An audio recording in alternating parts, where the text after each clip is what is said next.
otras ocasiones de cómo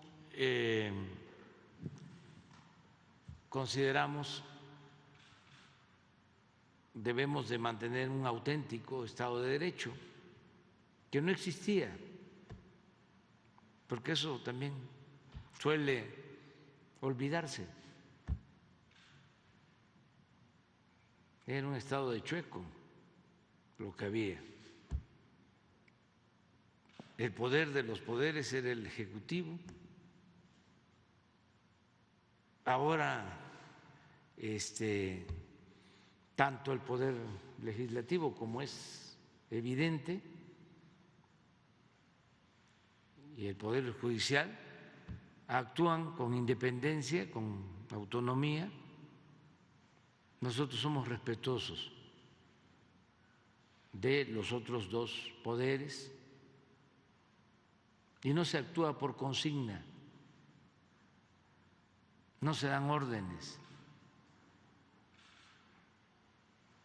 El presidente no es como antes o como actuaba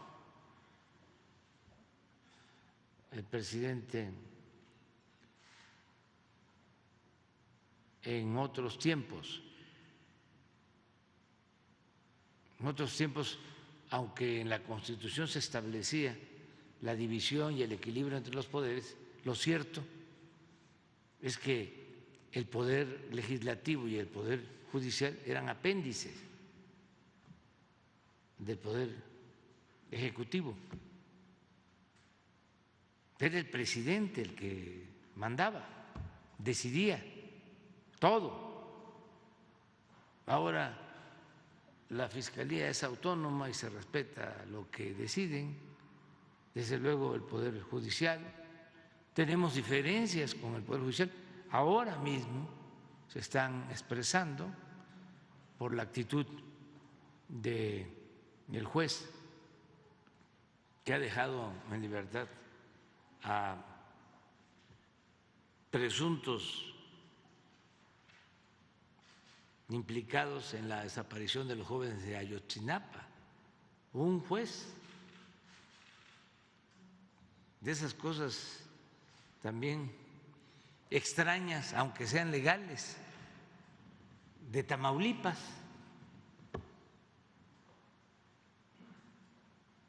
Y vamos a presentar, porque sí podemos hacerlo, pues una queja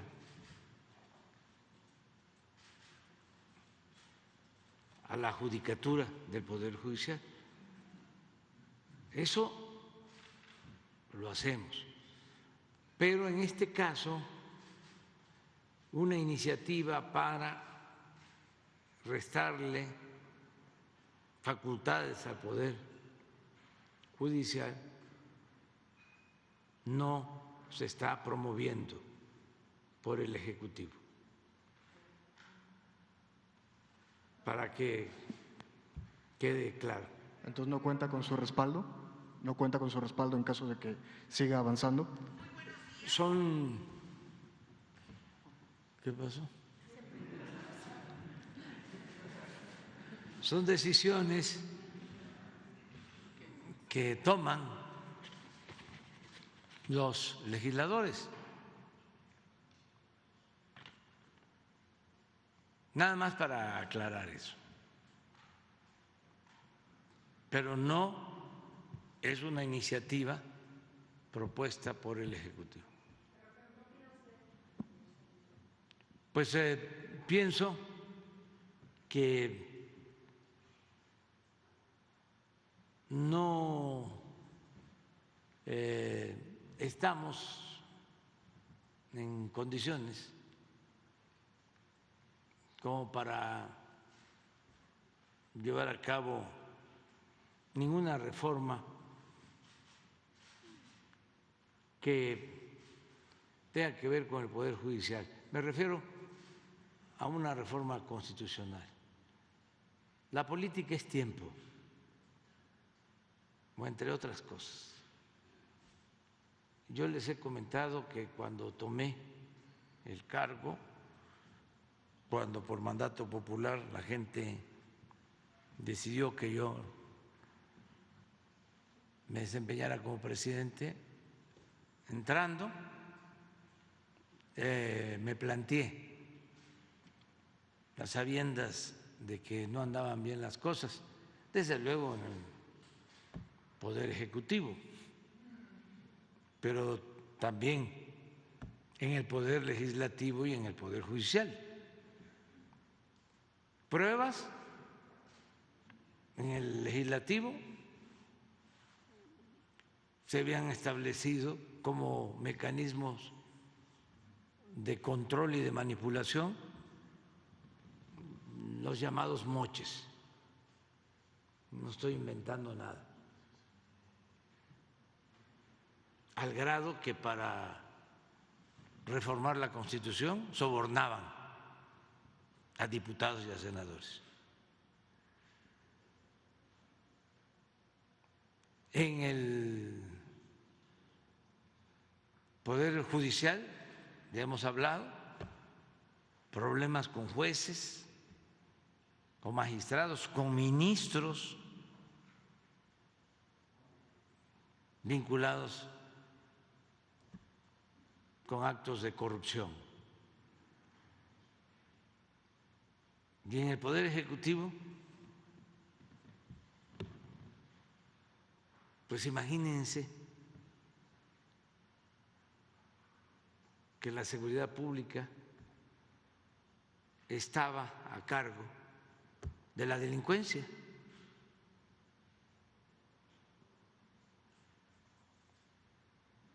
Y estaba en alza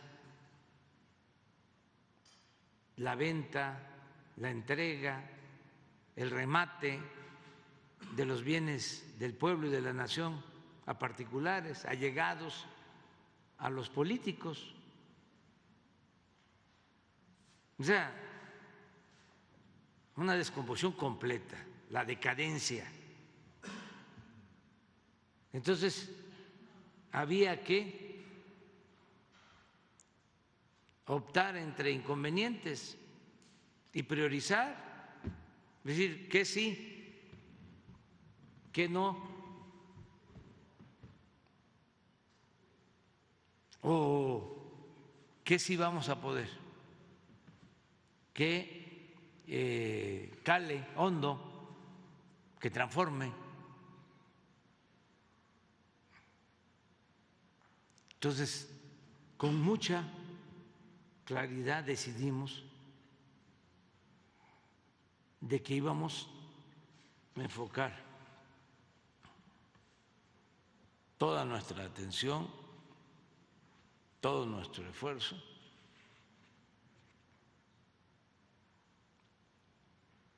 a desterrar la corrupción. O sea, así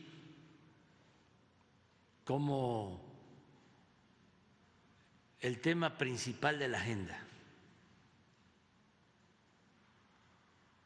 ¿Se acuerdan que en el periodo neoliberal había una agenda de las llamadas reformas estructurales? Pues no existía el combate a la corrupción en esa agenda. Y en la nuestra, el principal tema es el combate a la corrupción. Hasta lo decía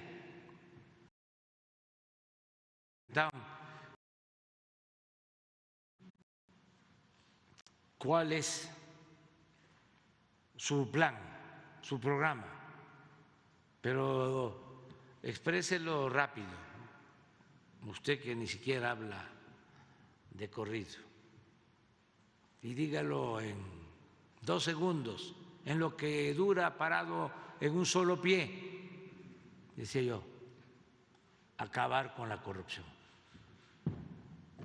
Ese es el plan. Entonces, a eso nos hemos dedicado, a no permitir la impunidad.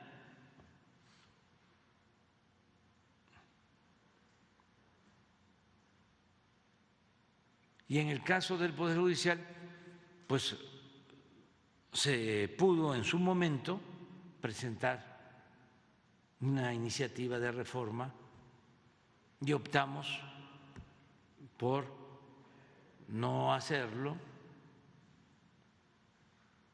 pensando que si se proponían como ministros mujeres, hombres rectos, íntegros, incorruptibles,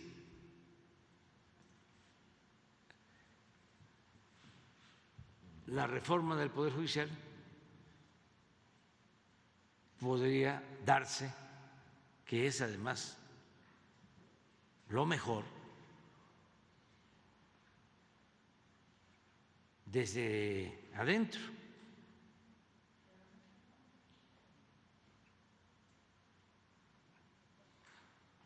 Y sí se ha ido avanzando, pero falta, como falta también en el Poder Ejecutivo, en el Poder Legislativo, porque es un proceso. Estaba muy arraigada la corrupción.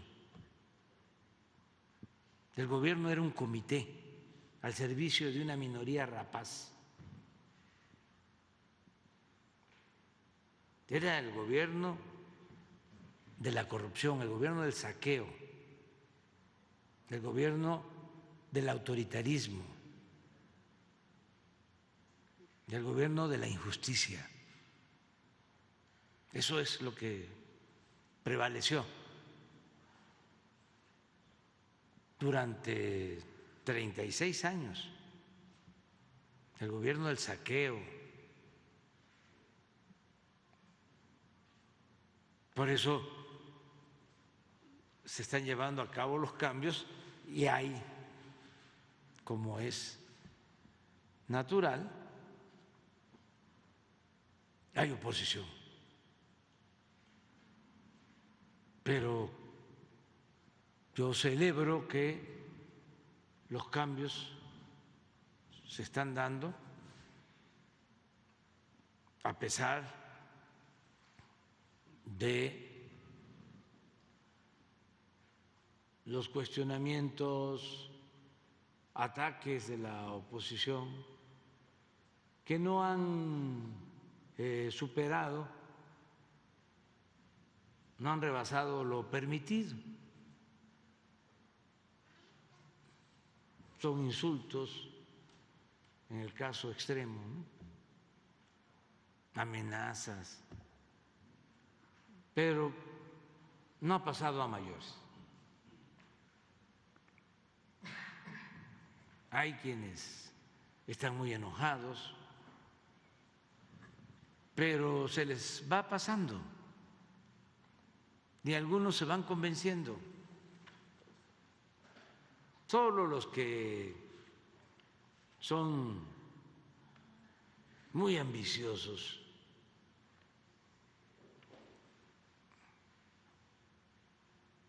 y no tienen llenadera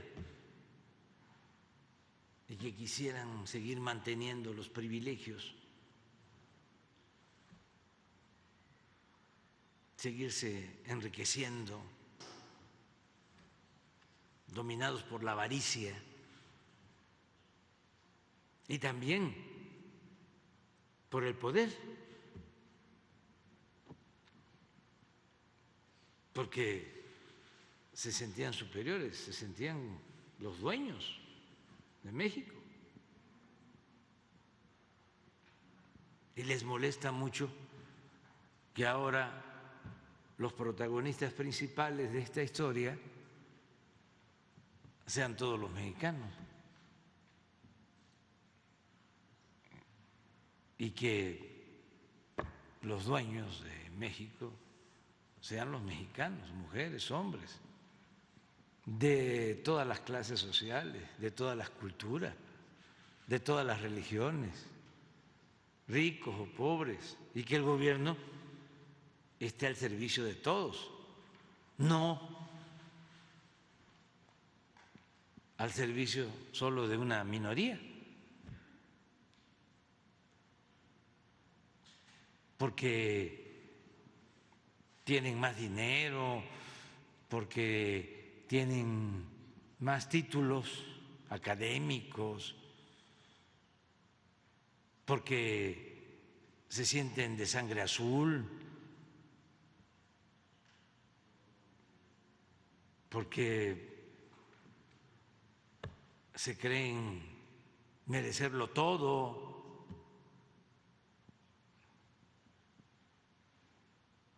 Hay una parte, me decían en el documental,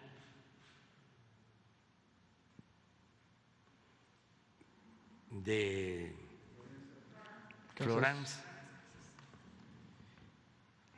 alguien que lo vio, porque yo no he tenido oportunidad de verlo. Además, como dicen, que horroriza porque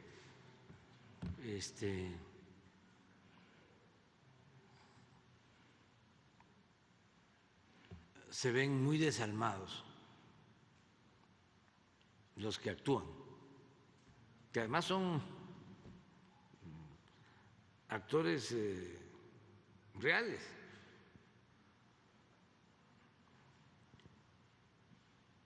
Y queda la impresión de que estábamos en manos de delincuentes.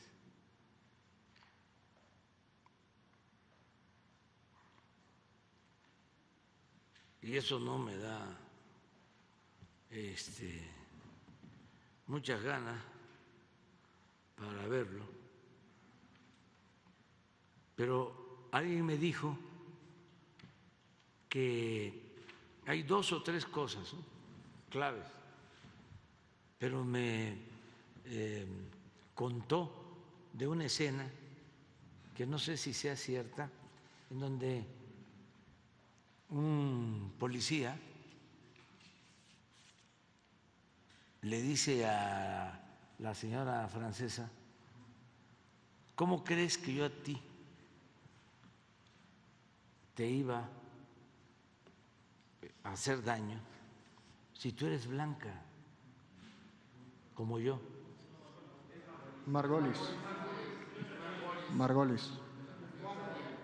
Ah, sí. Imagínense eso. Racismo, pero por encima de cualquier otra cosa. Es decir, si somos blancos, ¿cómo te voy a considerar a ti delincuente? ¿O te voy a dar trato de delincuente?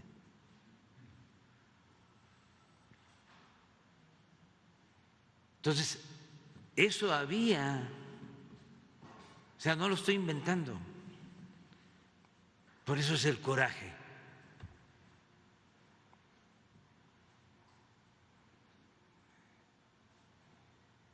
Pero bueno, pues se tiene que ir entendiendo de que eso estaba mal o está mal. No hay que ser racista. No existen las razas, existen culturas. Y nadie debe sentirse superior.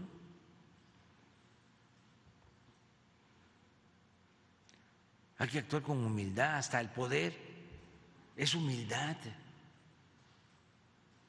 ¿Qué hace uno cuando va a un templo?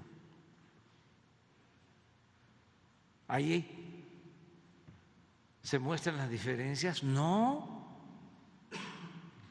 ¿Por qué nos hincamos? Para estar iguales. Es un acto de humildad. Hasta el nigromante decía que era liberal. Yo me hinco donde se hinca el pueblo.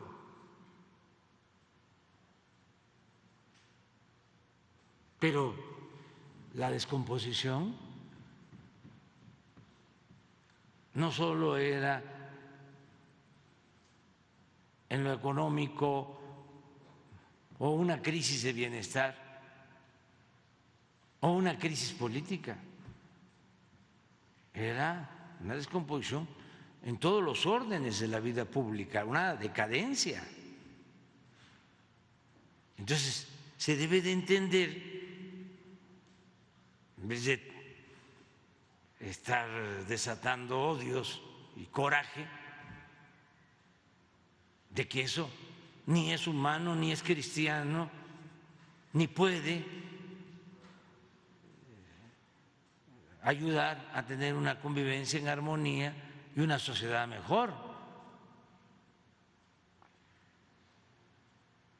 Y que no queremos heredar eso a las nuevas generaciones, a nuestros hijos, a nuestros nietos.